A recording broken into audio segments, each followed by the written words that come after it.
Avec la radio Clé 2 et l'ensemble de son réseau, la communication prend une autre dimension. La ponctualité et la véracité, la diversité et l'impartialité. À l'écoute de la radio Clé 2 et sur l'ensemble de son réseau, le temps passe très vite.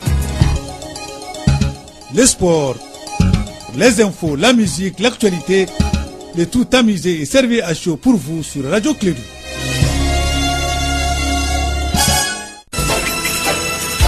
Radio Clé 2, le journal avec Sotelma Malitel. Mesdames et messieurs, fidèles auditeurs, en condition de clore sa matinale, sur l'ensemble du réseau, on vous dit bonjour, bienvenue et très bon réveil, agréable journée à vous, bonne écoute radiophonique et surtout, vous avez le droit de vous informer. Voilà pourquoi on vous présente le journal Première édition de la matinale, une présentation de Bakary Sekou Cissé. Bakary, bonjour et bienvenue. Oui, bonjour Abdoulaye, bonjour à toutes et à tous, bienvenue dans cette édition, la première de Clé 2 Info. Par rapport à la situation de l'école, tout sauf une année blanche au Mali, en tout cas, c'est le combat qui mène désormais l'association SOS Sauvons l'école malienne. Elle a lancé ses activités, c'était le week-end. Et puis 10 ans après le premier cas confirmé des patients souffrant du VIH-Sida, c'est un remis de cette maladie mortelle. Un deuxième cas, connu comme le patient de Londres, n'a pas montré des signes d'atteinte donc du virus depuis près de 19 mois.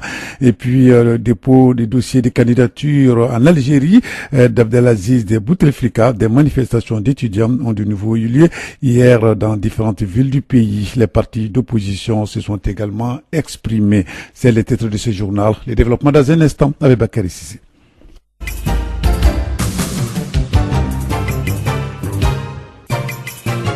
Bienvenue donc à cette édition, la première du Clé 2 Info. Aujourd'hui, nous sommes le mardi 5 mars 2019. Je le disais tantôt, tout sauf une année blanche au Mali. C'est l'objectif que s'est assigné l'association SOS Sauvons l'école malienne. Cette association a lancé cette activité, c'était le week-end dernier. Nous allons écouter Mariam Diawara, initiatrice donc de l'association SOS Sauvons l'école malienne. Les propos sont recueillis par Etienne Niari. Aujourd'hui, nous avons voulu que toute personne qui se sent concernée par la situation scolaire nous rejoigne pour qu'ensemble nous dégageons des voies, des pistes de solutions. L'objectif de cette association, c'est vraiment d'aider à ce que l'école malienne aille de l'avant et de tout faire pour éviter une année blanche. Pour le moment, nous sommes en phase de négociation, c'est-à-dire que nous allons d'abord rencontrer le corps professoral, les enseignants, discuter avec eux, voir les points saillants, les points sans lesquels ils ne peuvent pas entrer en classe, et ensuite nous irons voir le gouvernement pour qu'ensemble ils nous disent ce qui est possible de faire.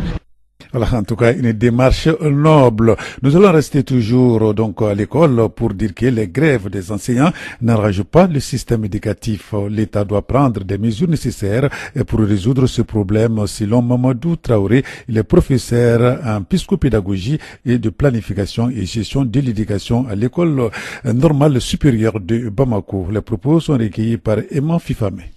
Les enfants ont fait 2 mois sans cours. Si on essaie d'évaluer même, est-ce que ce n'est même pas plus que 2 mois. Et jusqu'à présent, les cours n'ont pas repris normalement. Et si réellement la gouvernance veut trouver une solution, l'année peut être sauvée.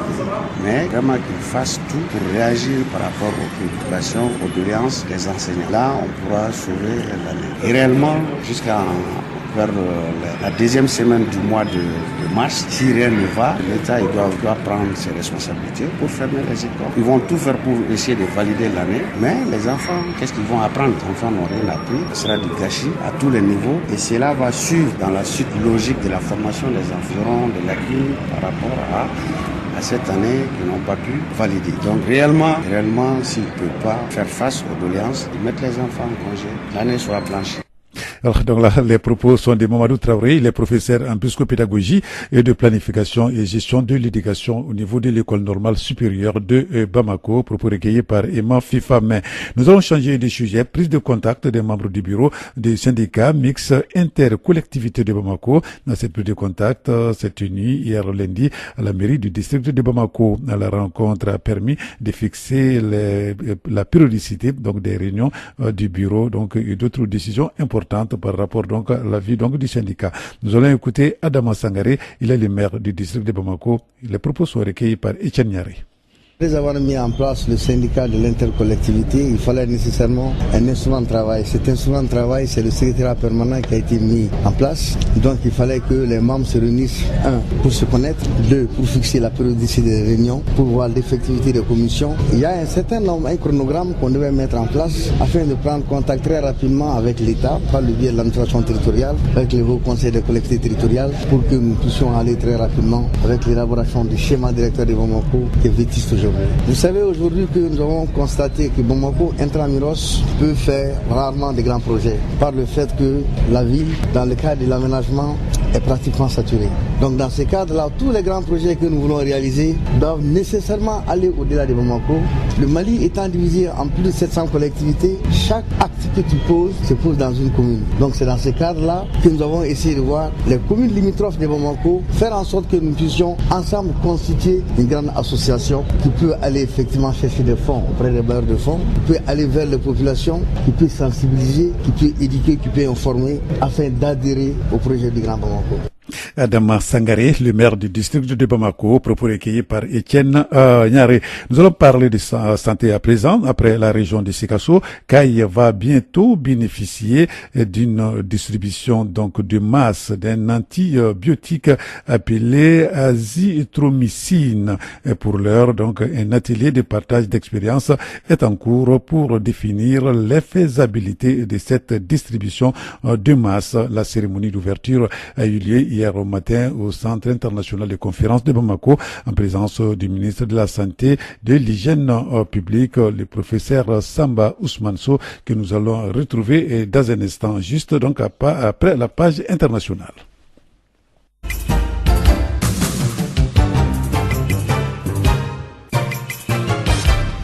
Actualité internationale, je le disais également, au lendemain du dépôt du dossier des candidatures d'Abdel Aziz Bouteflika, les opposants, donc une éventuelle, comment on appelle, 5e mandat donc du président sortant, donc reste toujours mobilisés. Hier lundi, des manifestations d'étudiants ont eu de nouveau lieu dans différentes villes du pays. Les partis d'opposition se sont également exprimés. Ils demandent tout simplement que ce soit déclaré donc la vacance du pouvoir ainsi qu'un report des élections. À l'issue de la session ordinaire de son comité permanent, la conférence épiscopale nationale du Congo a pris l'acte donc des résultats de la présidentielle en République démocratique du Congo, mais parle d'un déni de vérité. Les évêques appellent les nouveaux dirigeants à travailler à l'établissement d'un véritable état de droit. L'ESCOPA qui annonce qu'il va poursuivre en tout cas son programme d'observation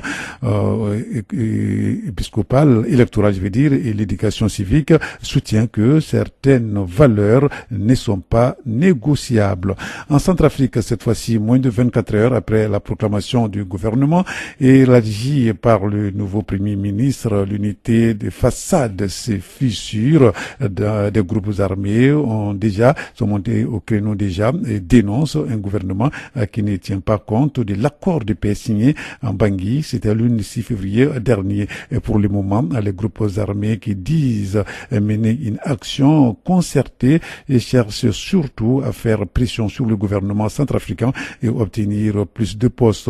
Ces groupes armés, sur les 14 qui ont participé aux négociations, ont obtenu des postes ministériels. Ils avaient déjà assis représentants dans le gouvernement sortant et ils ont obtenu cette fois-ci 7 postes sur 37, soit un de plus. Donc ils estiment donc que ça n'est pas donc assez autant que les groupes en tout cas armés n'ont pas eu donc la primature qu'ils convoitaient. Donc une affaire donc à suivre. Et puis au niveau des États-Unis cette fois-ci, Tibor Nangui, on les connaît, c'est le monsieur Afrique du président américain Donald Trump. Il a débuté hier lundi 4 mars une nouvelle tournée après l'Afrique de l'Ouest en fin d'année dernière. Les secrétaires d'État adjoints des États-Unis pour les affaires africaines est attendu au Cameroun, au Rwanda, en Ouganda et puis en République démocratique du Congo. Il fait aussi 2 étapes en Europe, en Belgique et en France où il a débuté donc sa tournée hier au lundi.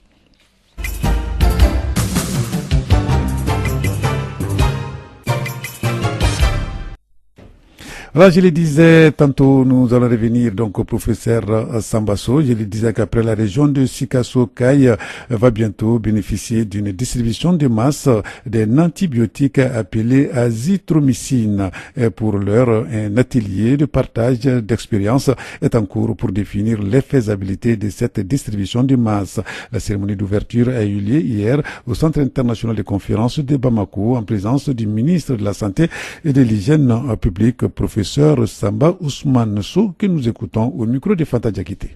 Moi, c'est ici une traduction évidente et claire que la réforme qui venait d'être lancée la semaine dernière par le président de la République est en marche. La fondation Bill et Melinda Gates, comme cela avait été une forte promesse, est en train d'être concrétisée. Ils sont venus donc avec ce grand programme de traitement de masse, l'azithromycine, des enfants de moins de 5 ans et des femmes enceintes. Donc le lancement est donc ce matin. On a lancé déjà pour la région de Sikasso. Donc aujourd'hui c'est pour la région de Kay. Toutes les couches de Kay dans le domaine de la santé, toutes ces couches sont présentes ici avec nous. Nous allons discuter les faisabilités de ce vaste programme de traitement porte à porte des enfants de 0 à 5 ans dans la région de Kay. Tout le financement est acquis. Il s'agit d'un programme comme pour celui de Sikasso. Pour Sikasso, ça concernera Sikasso, Koulikoro et Bamako, 40 millions de dollars. Et pour Kay, c'est au moins 20 millions de dollars qui sont annoncés pour le moment. Ce traitement et l'ensemble du programme a été donc offert gracieusement par la fondation Bill et Melinda Gates. Et donc, c'est vraiment un vrai bonheur. Moi, je suis très honoré.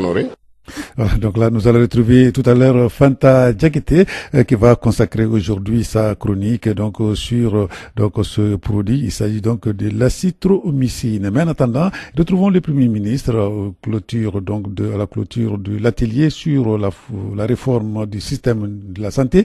Les acteurs concernés entreprennent déjà leur plan. Le Premier ministre Soumaïla Bouboué-Maïga donne le ton. On l'écoute ici. Les propositions recueillies par Fanta Diakité. Pour ma part, je peux vous assurer que le gouvernement ne ménagera aucun effort pour réunir les conditions idoines de la pleine réussite de ce processus de réforme.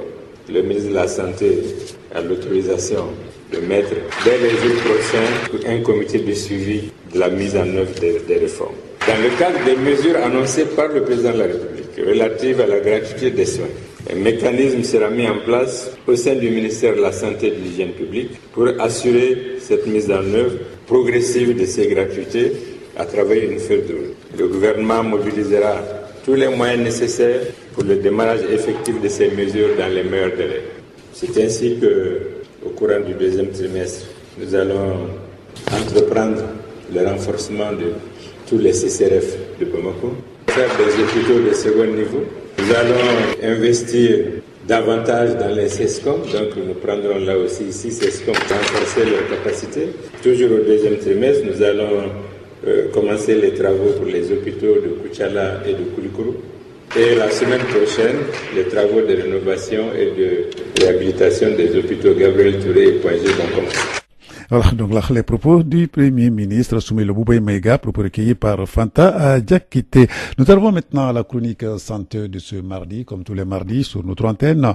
La fondation Bill et Melinda Gates finance les traitements par azithromycine pour lutter contre la mortalité infantile au Mali à hauteur de 60 millions de dollars. Selon l'Organisation mondiale de la santé, ces traitements permettent de réduire la mortalité de 15%. Les taux de mortalité chez les enfants de 1 à 59 mois et de 29% chez les enfants de 1 à 5 mois.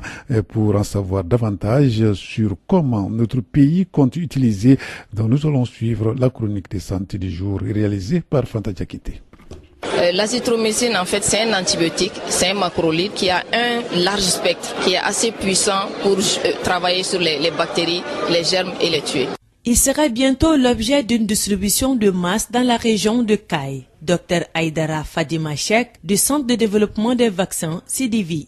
En fait, dans notre pays, l'azithromycine était utilisée en campagne de masse pour lutter contre le trachome. Donc, on a vu, ça a été également utilisé dans d'autres pays qui sont proches du Mali. Ça a été utilisé pour la même raison. Et eux, ils ont vu des effets auxquels ils ne s'attendaient pas. Donc, ils ont vu que la mortalité a diminué dans ces zones-là. En dehors du trachome, la mortalité des enfants a beaucoup chuté. Donc, ils sont en train de voir si, effectivement, la même chose peut se faire au Mali, comme nos populations ont à peu près les mêmes caractéristiques. Déjà, avec la distribution de masse de certains médicaments, tels que la chimioprévention contre le paludisme saisonnier, l'ajout de l'azithromycine sera-t-il un de trop? Des éléments de réponse avec Dr Isiaka Sagara du Centre de recherche et du traitement contre le paludisme MRTC. Ce n'est pas trop tant que nous continuons à voir la maladie tuer les enfants ou nous continuons à voir les hospitalisations nombreuses. Pour le moment, malheureusement, c'est ce qui se passe. Tant qu'on n'aura pas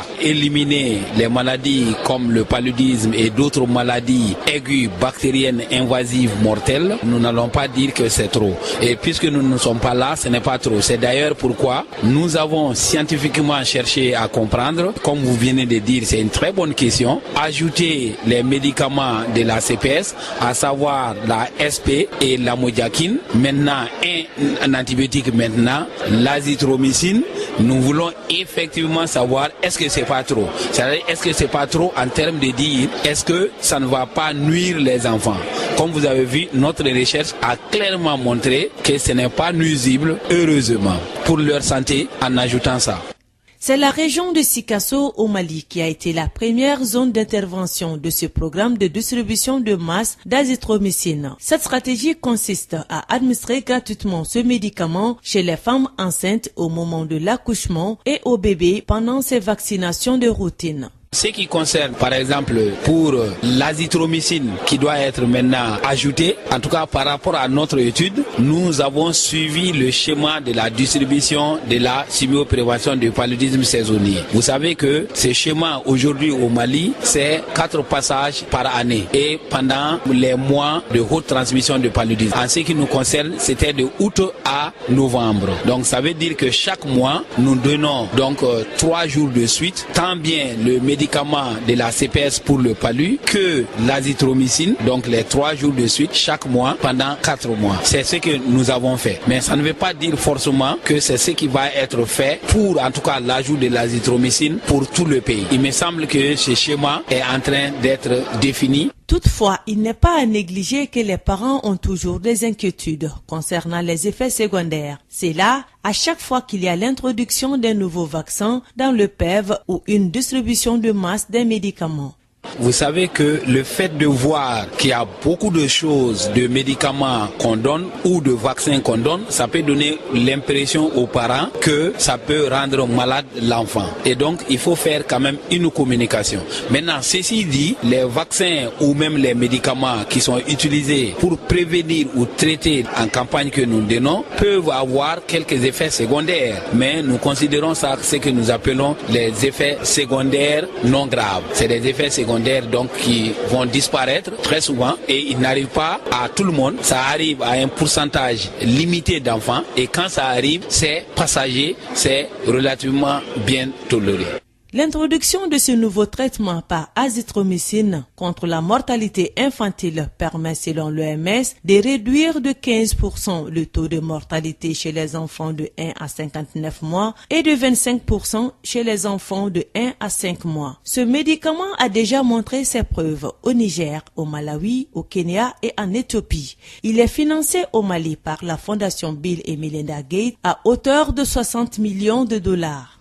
Alors, merci Fanta Diakité donc pour toutes ces explications. Donc, je le disais dans les titres également que 10 ans après le premier cas confirmé d'un patient souffrant du VIH-Sida s'étant remis de cette maladie mortelle, un deuxième cas est connu comme le patient de Londres n'a pas montré de signes d'être atteint du virus depuis près de 19 mois, ont rapporté les chercheurs dans le journal Nature. Les deux patients ont subi donc des transplantations de moelle osseuse pour traiter des cancers du sang, donc en recevant des cellules souches de donneurs ayant une mutation génétique rare qui empêche le VIH-Sida de s'installer, précise donc nos confrères de l'AFP. Voilà, donc c'est tout pour cette édition première de Clé d'Info. Merci de l'avoir suivi. Vous allez retrouver Mariam Kouyaté à 13h pour la seconde session d'information de Clé d'Info. D'ici là, restez avec nous dans un instant à la rubrique Elect. Radio Clédou, le journal avec Sotelma Malitel.